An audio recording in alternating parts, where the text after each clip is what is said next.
Assalamualaikum warahmatullahi wabarakatuh. Nama saya Alisa Dewanti dari kelas 5A. Saya akan menjelaskan standar isi pendidikan dasar dan menengah. Undang-Undang Dasar Negara Republik Indonesia tahun 1945 pasal 31 ayat 3 mengamanatkan bahwa pemerintah mengusahakan dan menyelenggarakan satu sistem pendidikan nasional, yaitu meningkatkan keimanan dan ketakwaan serta akhlak mulia dalam mencerdaskan kehidupan bangsa. Yang diatur dengan undang-undang. Atas dasar amanah tersebut telah diterbitkan Undang-Undang Republik Indonesia Nomor 20 Tahun 2003 tentang Sistem Pendidikan Nasional. Tingkat kompetensi. Tingkat kompetensi merupakan kriteria capaian kompetensi yang bersifat generik yang harus dipenuhi oleh peserta didik pada setiap jenjang pendidikan dalam rangka pencapaian standar kompetensi lulusan. Tingkat kompetensi dikembangkan berdasarkan kriteria 1. Tingkat perkembangan peserta didik. 2. Kualifikasi kompetensi Indonesia. 3. Penguasaan kompetensi yang berjenjang. Selain itu, tingkat kompetensi juga memperhatikan tingkat kerumitan kompleksitas kompetensi, fungsi satuan pendidikan, dan perpaduan antara jenjang yang relevan. Untuk menjamin keberlanjutan antara jenjang, tingkat kompetensi dimulai dari tingkat kompetensi pendidikan anak usia dini. Berdasarkan pertimbangan di atas, tingkat kompetensi dirumuskan sebagai berikut, sebagaimana tabel yang ada di sini. Keterangan SDLB, SMPLB, dan SMALB yang dimaksud hanya diperuntukkan bagi tunanetra, tunarungu, tunadaksa, dan tunalaras yang inteligensinya normal. Belum taksonomi yang pertama kali dikenalkan oleh sekelompok peneliti yang dipimpin oleh Benjamin Bloom pada tahun 1956 dan dikembangkan lebih lanjut oleh Anderson and Cradwell pada tahun 2001, digunakan sebagai rujukan pada standar kompetensi lulusan.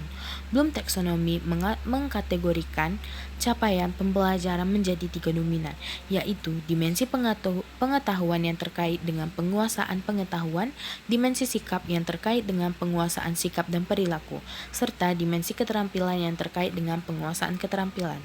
Kompetensi yang bersifat generik mencakup 3, yakni sikap, pengetahuan, dan keterampilan.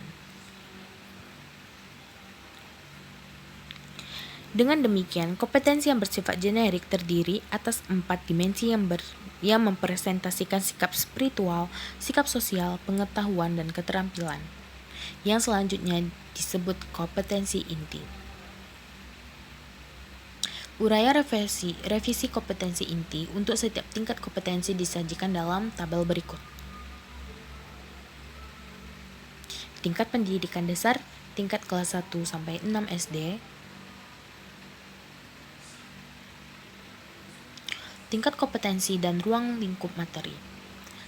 Tingkat kompetensi dan ruang lingkup materi pada SD. Muatan pendidikan agama. Pasal 1. Standar isi untuk pendidikan dasar dan menengah yang selanjutnya disebut standar isi terdiri dari tingkat kompetensi dan kompetensi inti sesuai dengan jenjang dan jenis pendidikan tertentu. Kompetensi inti meliputi sikap spiritual, sikap sosial, pengetahuan, dan keterampilan. Ruang lingkup materi yang spesifik untuk setiap mata pelajaran dirumuskan berdasarkan tingkat kompetensi dan kompetensi inti untuk mencapai kompetensi lulusan minimal pada jenjang dan jenis pendidikan tertentu. Perumusan kompetensi dasar pada setiap kompetensi inti untuk setiap mata pelajaran sesuai dengan jenjang dan jenis pendidikan tertentu ditetapkan oleh Pusat Kurikulum dan Perbukuan. Pasal 2. Pada saat peraturan menteri ini mulai berlaku, satuan pendidikan dasar dan satuan pendidikan menengah wajib menyesuaikan dengan peraturan menteri ini paling lambat 3 tahun untuk semua tingkat kelas. Pasal 3. Pada saat peraturan menteri ini berlaku, Peraturan Menteri Pendidikan Nasional Nomor 64 Tahun 2013 tentang standar isi untuk satuan pendidikan dasar dan menengah dicabut dan dinyatakan tidak berlaku. Pasal 4. Peraturan Menteri ini mulai berlaku pada tanggal diundangkan agar setiap orang mengetahuinya, memerintahkan pengundangan peraturan menteri ini dengan penempatannya dalam Berita Negara Republik Indonesia. Baiklah. Terima kasih. Assalamualaikum warahmatullahi wabarakatuh.